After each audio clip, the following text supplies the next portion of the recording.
So my name is Cecilia. I'm a senior move manager, and I help seniors and I help non-seniors also downsize.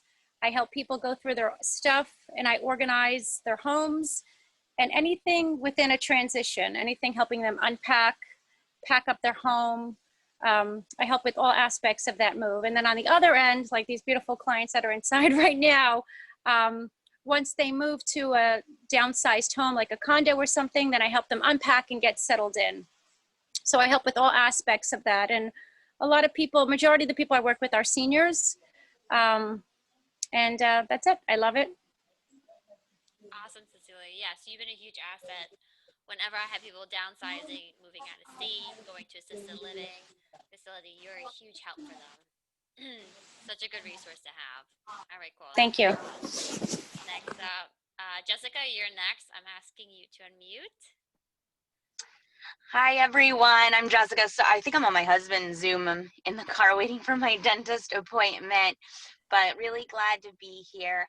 And I took a really big pivot during COVID. I had spent the last decade in nonprofit, and when COVID hit, obviously there was a lot of cutbacks and layoffs. So I took that as an opportunity and opened up my own virtual assistant business. And it has been so much fun. I never thought I would have left the nonprofit world, but now that I've left, I'm like, oh my goodness, this is amazing working for myself. And I get to work with women just like you who are running their own businesses.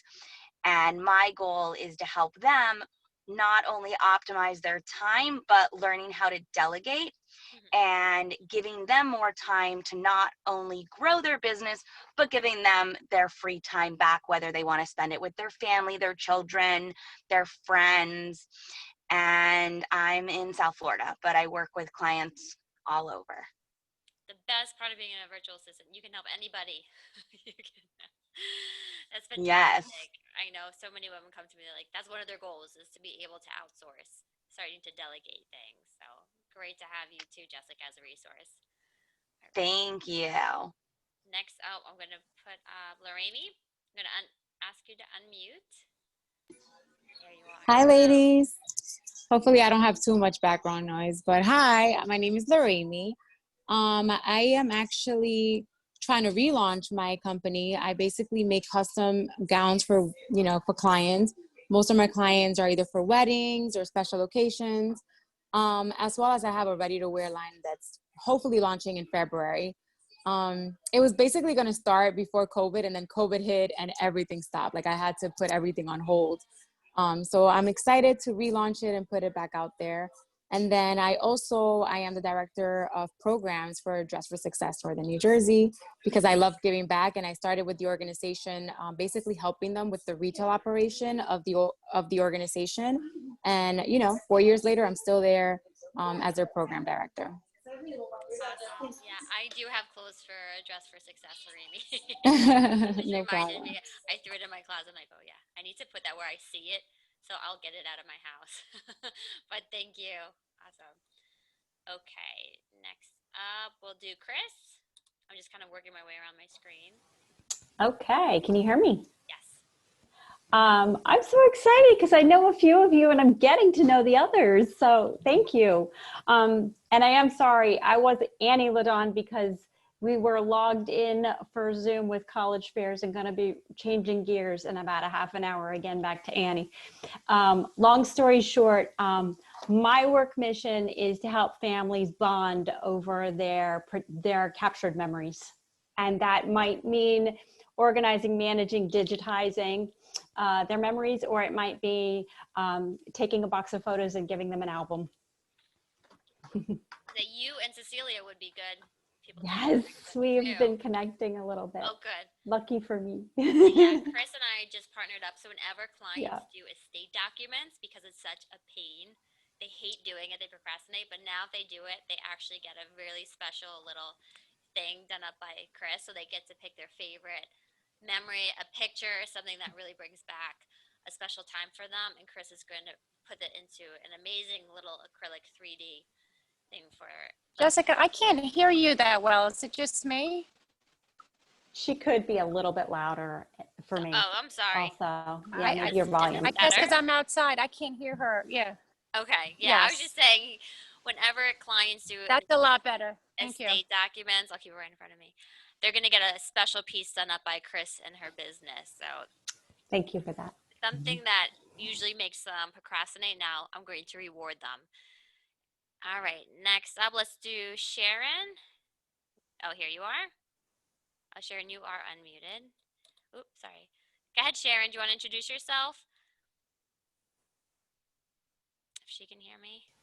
You were unmuting me again, so Yeah, I know. try her again. Okay. She isn't muted at all. So, Sharon?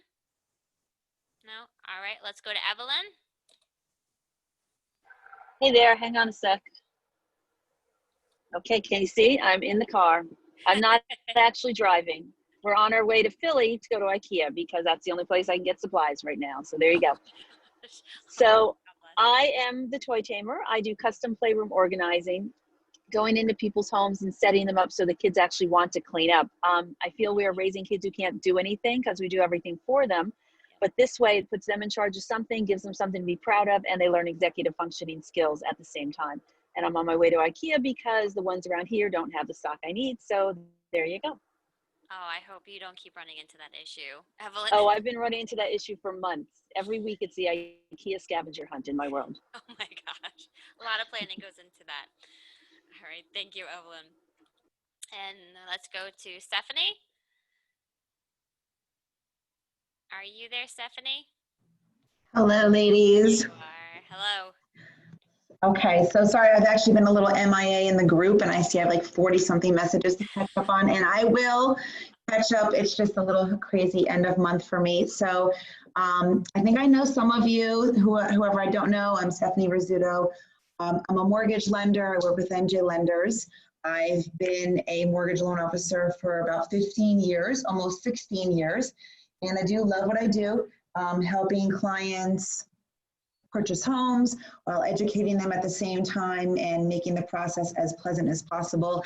And obviously right now with the market, helping people either save money or reduce the term on their mortgage, which is a big one that people are doing right now. Basically anything that has to do with the finances of your home, I enjoy and love that job and doing that so much. Awesome, Stephanie. So I'm sorry that I don't have my video on right now, but you know, hair up, t-shirt, trying to just get through this week. I hear you. Awesome. Yeah, I know Sharon, she dropped off. She might have had some work things. But we do have 23 women in this challenge. You don't see them all, but they've been emailing me or popping in. Sometimes they have life events going on. If you can participate or you need to play catch up, just download all of the tasks and keep them for your arsenal. So if you get stuck ever, you have something to fall back to. All right. So I'm now going to share my screen so we can get started with today's content. All right. Everyone can see my screen and can hear me okay. Awesome, awesome. Well, thanks again, everyone, for popping on here. Like I said, I come from a very traditional industry. Too traditional. It's too traditional for me. I knew something needed to change. I felt so stuck for years. I've been an advisor for over 10 years now. About the first 5 or 6 years, I had these ideas. I would do all this work, and then they would just get shut down. It was very frustrating for me. I was like, oh, we're all gung-ho, let's do them. We might have done them once or twice, and that was it.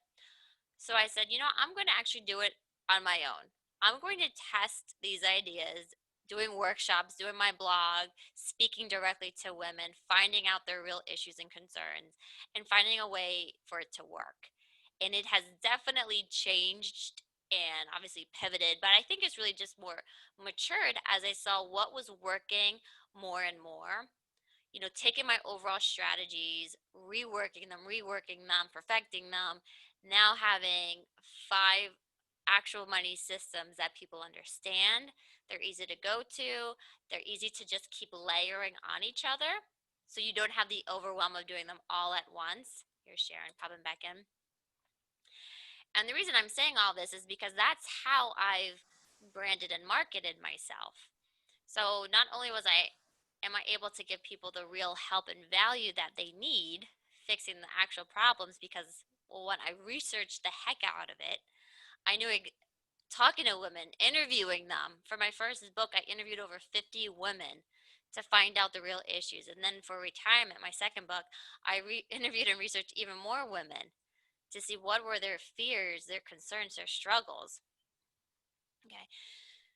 So I did that, and I'm able to have a way to basically market myself as an advisor while also really helping people. And this is kind of where I came up with this idea. Well, I actually get paid to market myself, and it's amazing because I'm not only marketing myself, but I'm actually helping people and growing my impact in a much bigger way than I ever thought possible. I'm going to go into kind of how that came about.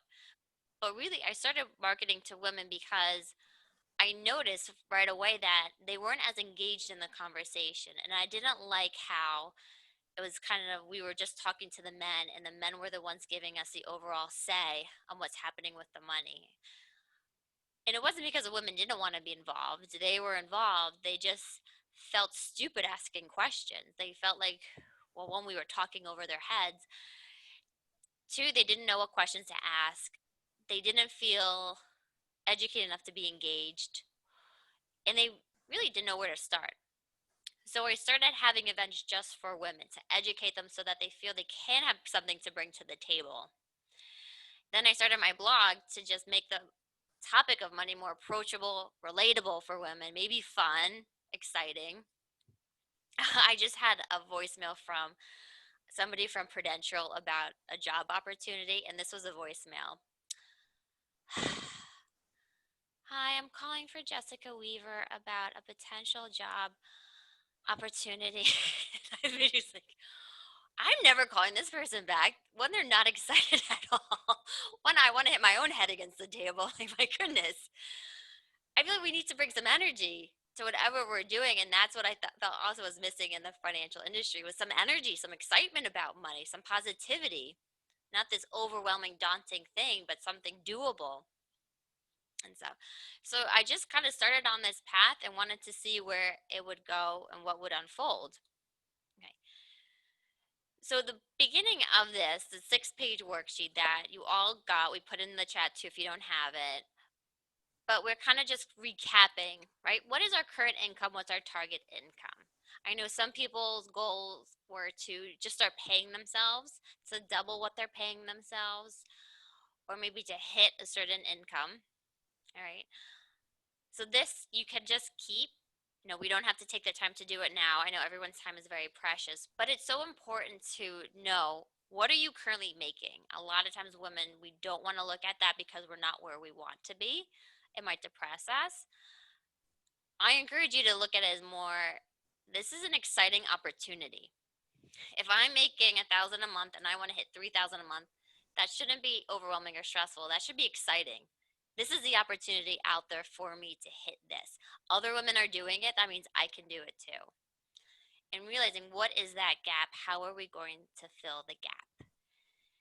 This is a lot of stuff that we talked about last week and this week, which is definitely more geared around business. The next 2 weeks are going to be more personal, money, and retirement related.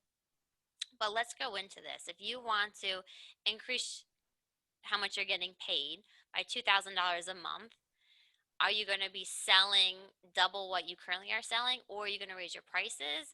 Maybe a combination, or are you going to find another stream of income? Something that we're going to go into. Okay, so just doing the simple money math, figuring out what your gap is. You earn $1,000 now, you want $3,000, so your gap's $2,000. How many people do you need to work with or services sold to hit your target income each month? Okay.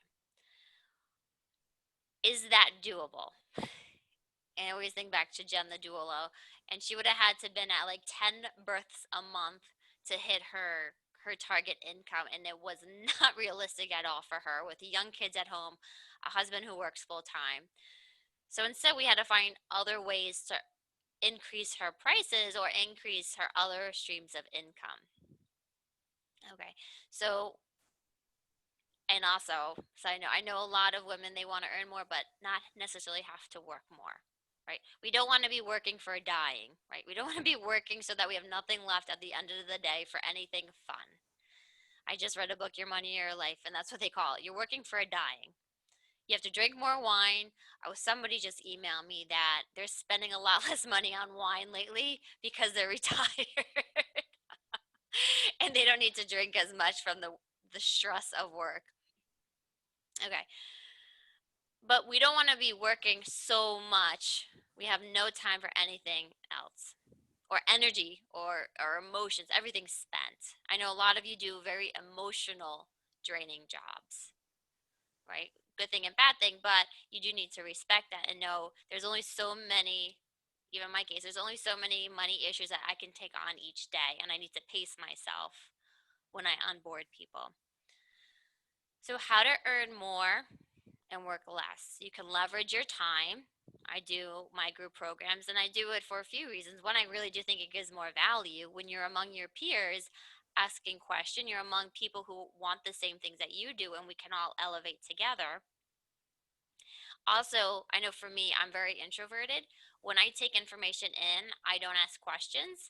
I need it to sink in before I ask questions. So whenever I go to the doctor, and then I come home and I report back to my husband about the kids, he'll ask me all these questions. I'm like, I didn't ask any questions. I needed to think about it first. But when you're among your peers, somebody else might be asking questions that you're not thinking to ask, or they're already in that mode. If they're an extrovert, let's say, and they ask questions to figure things out, and you're an introvert. So it's nice to have that balance of both people asking questions if you're quieter, or they're thinking questions that you wouldn't even think to ask, or they've already done it, which is even better. Now you can see a real life example, a real life person of somebody implementing the same system that I've just given you. Okay. And that's why I always use stories in the blog and my books, because I think stories are so powerful in that regard. It definitely helps us take action, even if we're a little hesitant or scared. So you can do workshops, group programs, virtual programs, right? Virtual definitely helps with the time management. You don't have travel time. You don't have, people are a lot more punctual on virtual appointments, I found. You don't have to blame traffic or accidents, things like that. A lot less cancellations too, virtually. You don't have to then waste time finding a new time to meet. Collaborate, you add in professionals. So for me, for our community next year, we have, Stephanie's one of them. We have Stephanie, we have a mortgage broker, an accountant, an estate attorney, and Gail, our life coach. You get sessions with all of them. So it helps their business and it helps the women in our program. Jen, the doula, she partnered with a child nutritionist in her one service.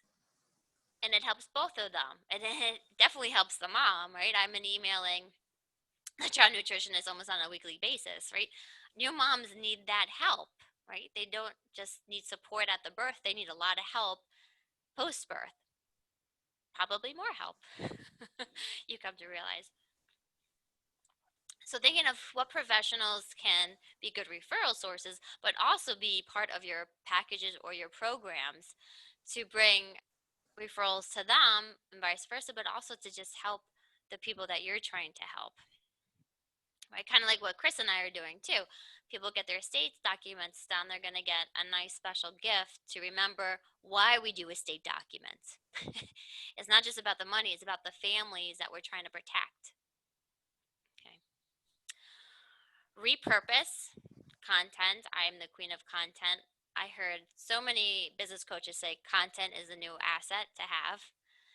So reusing content in so many ways, blogs, podcasts, social media, training, marketing, right? Anytime I have a new idea, I kind of push it out in a blog post or I do an event like this, see what the feedback is.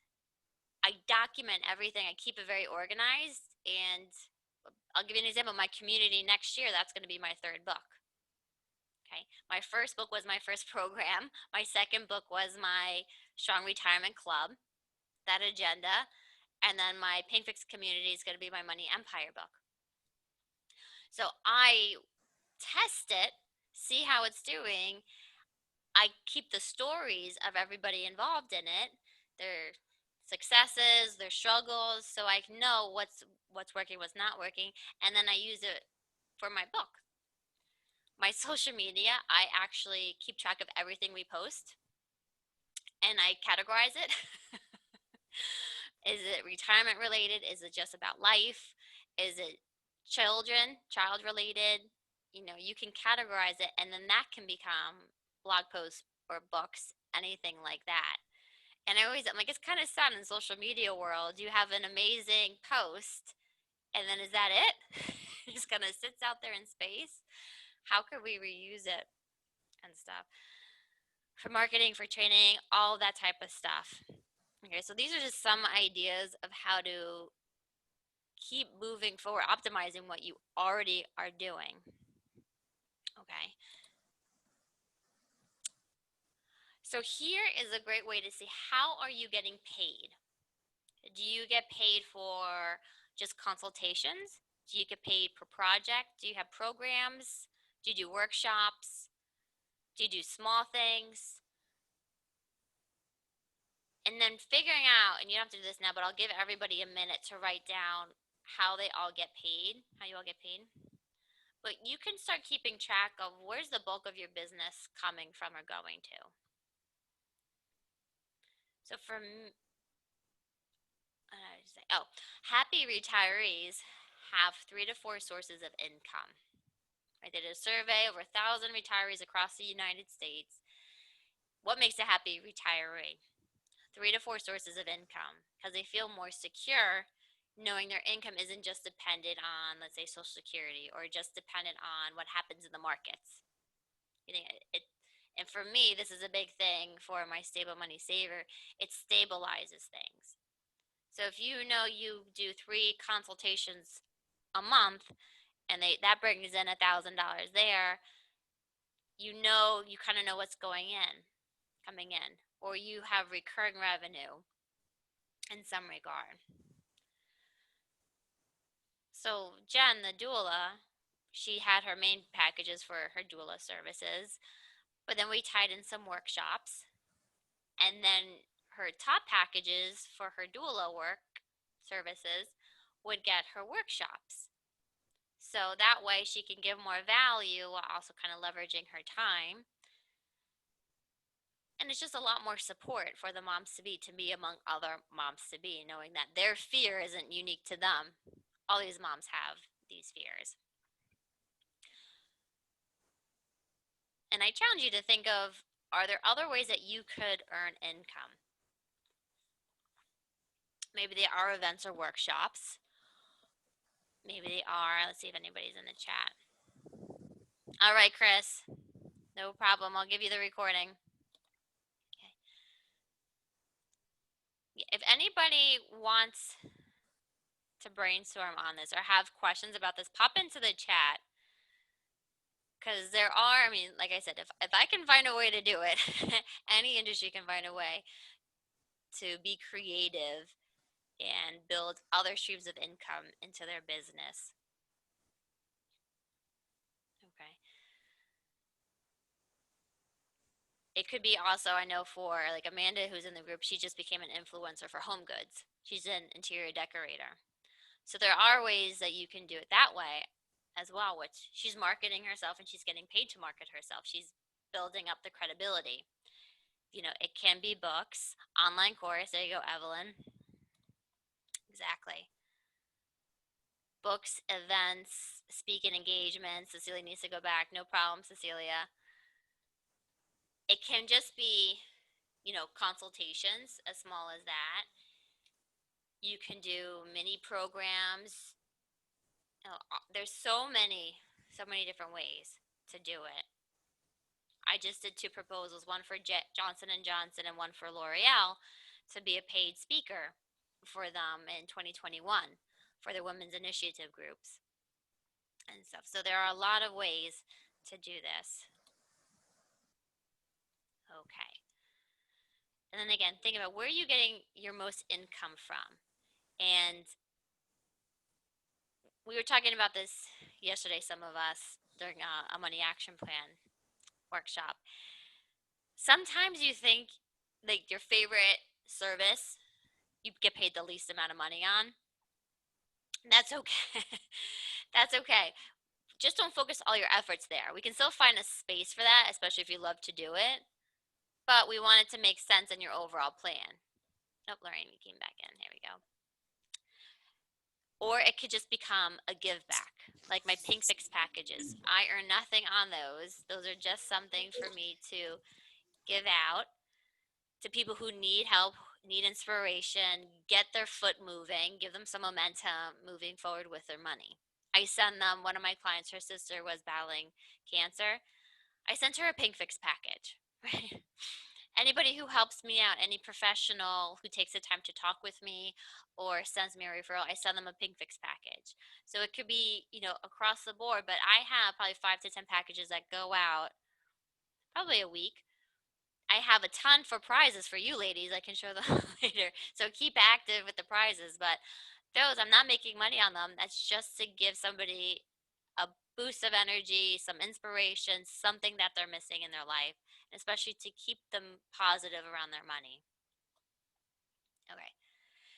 This is what I've noticed for my business, and obviously every business is very different. Flowers need you to plant a seed and then second water them. This is, at first I thought I just needed to plant the seeds. I was like, oh, I need to take care of those things if I want good flowers. My mom's she's president of her garden club. She's an amazing gardener. I'm a horrible gardener. Horrible, but I know how it can relate to my business.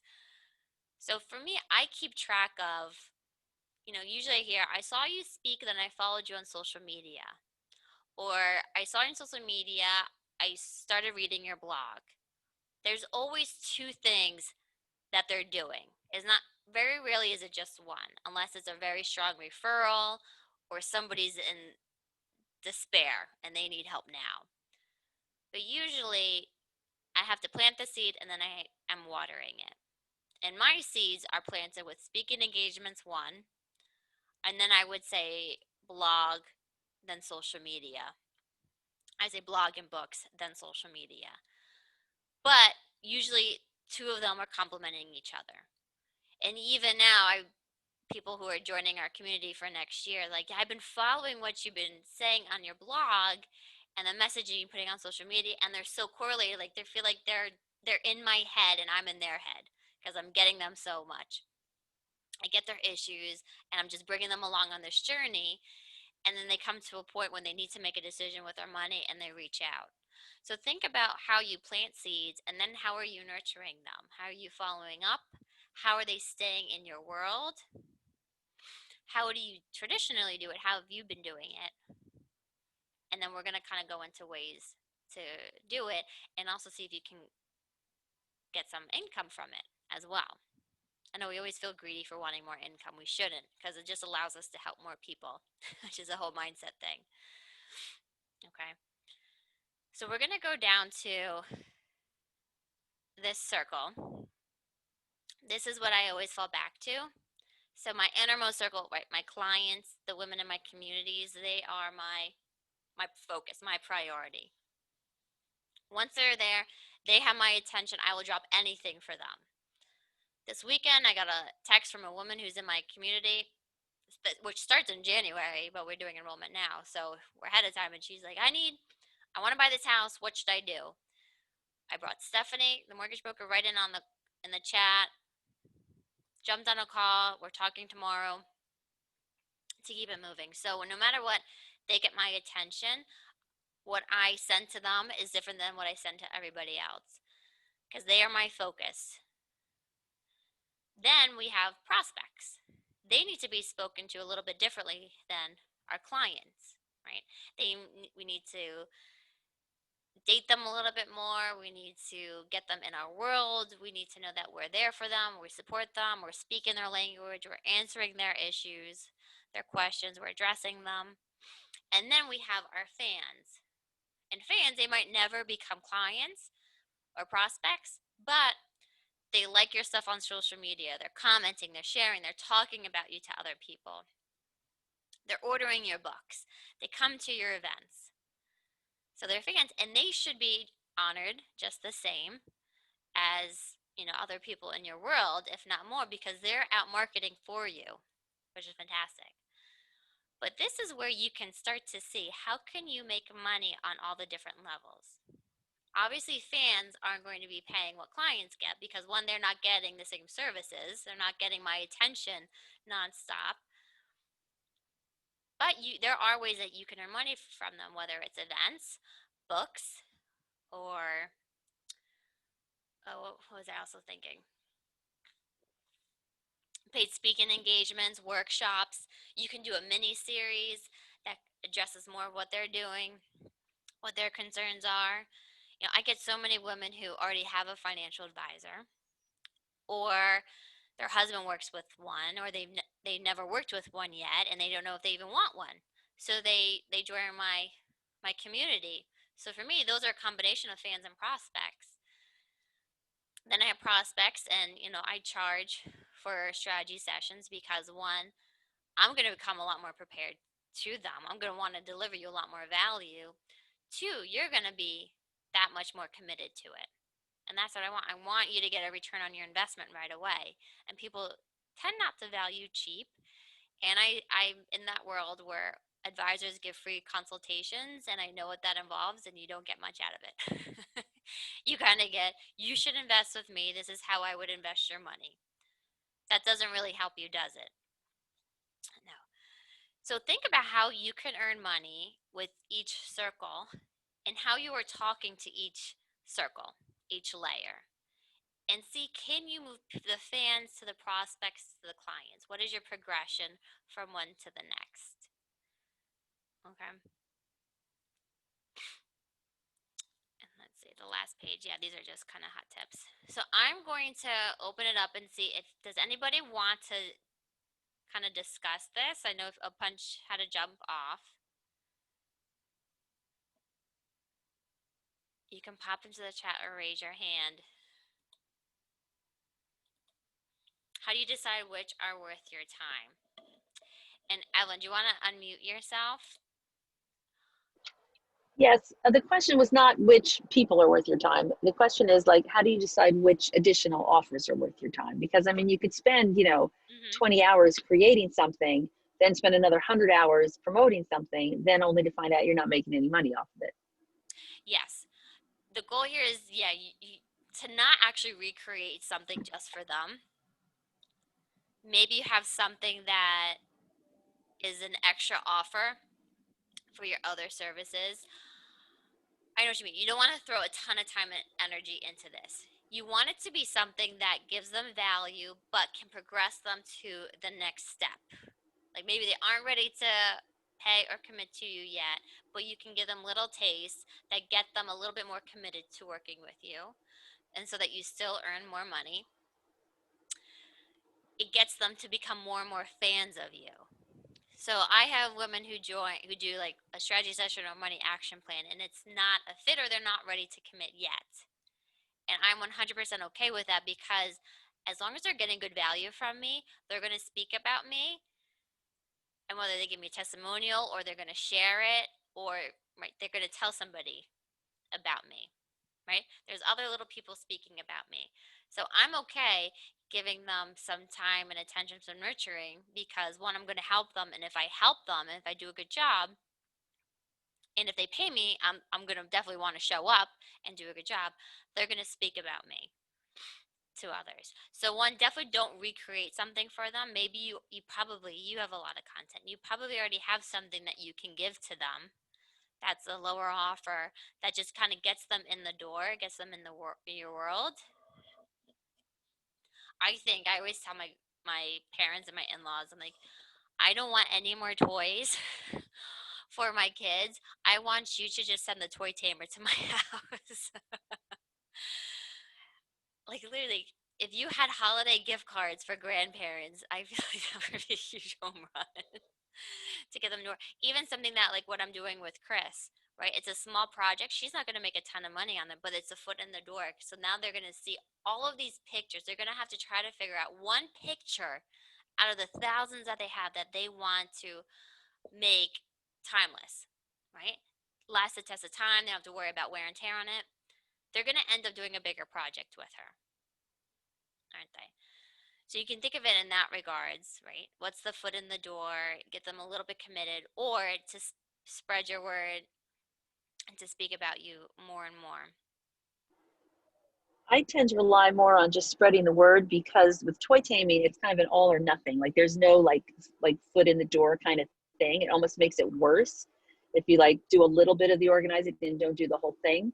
So I guess I do more of the just spread the goodwill kind of a concept. Yeah, I hear you on that. Yeah, you don't want to just organize one shelf in their house. But I'm sure there are ways, whether you do, like I actually was going to reach out to you on Christmas gift ideas for all my nieces and nephews because they all have too much stuff. And I figured you've been in enough toy rooms to know what toys are used a lot and which ones are just kind of one and done. Bye, Stephanie. I know you have to leave. But even like a toy guide, I would buy from you, Evelyn. Because I'm so sick of That's giving true. Yeah, a holiday toy guide. That could be a landing page for you or a funnel. that's true. Good idea. And Thank you. that's kind of like right in alignment with you. And then I'm like, oh, well, she really knows her stuff about toys, or she really knows about how to give mom some sanity. Like, you do good social media. I would just comprise a bunch of your social media tips into a worksheet or a workbook. You already have all of them. Yeah, that's true. Okay, good. Thank you. You're welcome. And yeah, I'll reach out to you separately because I do want some toy ideas for them. Okay. Here is just some other things. When you earn money from prospects and fans, you're making money just by marketing yourself, really, right? You're spreading your word, yet you're still earning some money. And for me, I love working with people in my community, and then we can continue to work together one-on-one if I then become their advisor. They don't have to. Some don't. And if they already have a good advisor, I'm completely honest with them. Maybe they're just missing some of the planning stuff, and I'll tell them, stay with your advisor. They're doing a good job. Sometimes I tell them that you need to, whether you work with me or not, you need to make a change. But doing all of this work, I really am marketing myself as an advisor, and people then can work with me one-on-one afterwards. You'll also get more referrals. You'll get better conversions because they're paying for you, right? How many times do you sign up for a free webinar and 1% of the time you show up, or you don't really follow through, or now you're just stuck on so many email lists that you don't want to be a part of because you signed up for something free? Whether if people actually paid for something from you, they're committed and they're probably going to read your emails. They're definitely not going to opt out of them. They're going to become better and better prospects and leads or referral people. And you definitely have a more engaged community. So each circle, like I said, needs to be spoken to different, treated differently, and sold differently. This is another thing when people get on the phone with you and you're trying to sell them your top package, but they really are just a fan. To know that, to save yourself from that in-depth sale and just weed them onto that next little nibble to keep them moving forward. And then this is kind of my favorite thing, the give backs, right?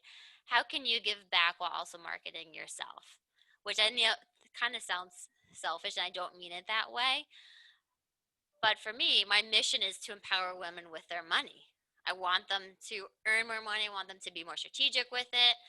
So my give back is, it just happens to be somewhat of marketing myself. But I will say, I have none of the extra stuff besides my book and my little note card has anything about me on it. It's just inspirational or educational.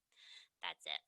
I also always give free strategy sessions to clients' children because I want the parents to feel good about weaning them off if they've been helping them financially beyond college years. I also want to honor the parents' relationship, and I want to make sure that their kids are off to a good start. I do free family meetings. I always recommend this when people hit retirement age, that we bring in the conversation in among everyone so the kids know that their estate stuff's done, who to contact, who I am, who their accountant is. So it's not a scary time, that they're aware of these things. They know what to do, when to do it. And then acts of kindness. My client's dog got a really bad accident, so I sent a bark box. Right? Or a client just had a baby, we send them baby clothes. You can do those small things that gets people talking about you, and it shows who you really are. Right? It shows that you care. You're not just in this for the money. Just like partnering with Chris for the estate documents. On the notice is we care about your family, not your money. We want you to cherish these things. So finding a way to do give backs, I think that's a really nice way to have an impact. I'm thinking about doing something around this idea for an event around with the holidays. You know, what can be your holiday give back? A way to help your community, your clients, your loved ones. And it also sends out your message. And maybe that's the way we should propose it. More than marketing yourself, but sharing your message, your mission with more people, because you're doing this to help. Okay. All right. So that is a little bit about today. You know, I think this is something good to just keep in front of you. I know on your computer, I have it at the first page of my journal. It's like, okay, how am I touching on all of these people? Like I said, the fans, they're not getting hour consultations with me. That's for my clients. My clients, I'll do a full day with them if we need to. But that I'm still know that I appreciate them and that I'm grateful for them. Same thing with the prospects, that I'm excited to talk with them. Not like that Prudential woman trying to get me to call them back for a job. That I'm excited to talk for them. Every note I always say, I am so grateful for you. I'm grateful for this opportunity. You want to show that you care. You're excited. You're passionate about what you do. Okay. And also that helps with growing your business, growing your word, spreading it. And really, I've been able to earn enough money by marketing myself to pay for all of my overhead. And that's a huge for me. And then, you know, what I make as an advisor covers my personal side. So for me, I've been able to find a way for it to work really well. If anybody wants to talk about this more, I'm here. Let me know. JessicaWeaver.setmore.com. We can book a call, or just pop in the app and let me know. We can book a call. Next 2 weeks, you're going to have more and more opportunities to talk with me one-on-one about things like this, or if it's retirement or personal related. Okay. So I will wrap up there. Does anybody have any questions or want more info on this? No, I guess I'll reach out because I have my little one on me. That's why I got off the camera. So I have a lot of questions, and it's a lot of the things you guys mentioned are really great ideas. I'm just trying to figure out how to brainstorm for myself. Yes. Because at least for me, with the custom making of the dresses, my moneymaker is usually wedding gowns, but it is a lot of work. So I know, like, I hired a seamstress now to help me, because before it would just be me doing all the work. But now with a baby, like, I have to figure out how to prioritize my time. So this is like the perfect speech for me to hear. I just got to figure out like what other things I can do. And maybe I could put together like some little I don't know, like do it yourself projects for people to like look at, or, you know, or teach people. I don't know, but it was great to hear. Yeah, even doing a styling session for new brides to be. So do you Oh, have yeah. them pay when you do like a sketch? Yes. So I usually book like a free consultation. Okay. Once they actually like want to work with me, they do pay for like the sketch. And then once they fully commit, I have them pay like half the money up front, and then I work with them. But I feel like in order for me to get more for my money, I do have to create other things, because if not, I'm just going to be busy making so many dresses. Yes. Yeah, I have a few different ideas on time brainstorm. So yeah, let's jump on a call, or Amy. Okay, sounds good. Do Thank like a you. hot seat, a 10-20 minute hot seat. Okay. Elaborate on this. And Sounds then we can good. report back to the group too and see what their thoughts are Oh yeah, that'd be great. as well. That would be fun. Thank you. All right. Anything else, Sharon or Evelyn?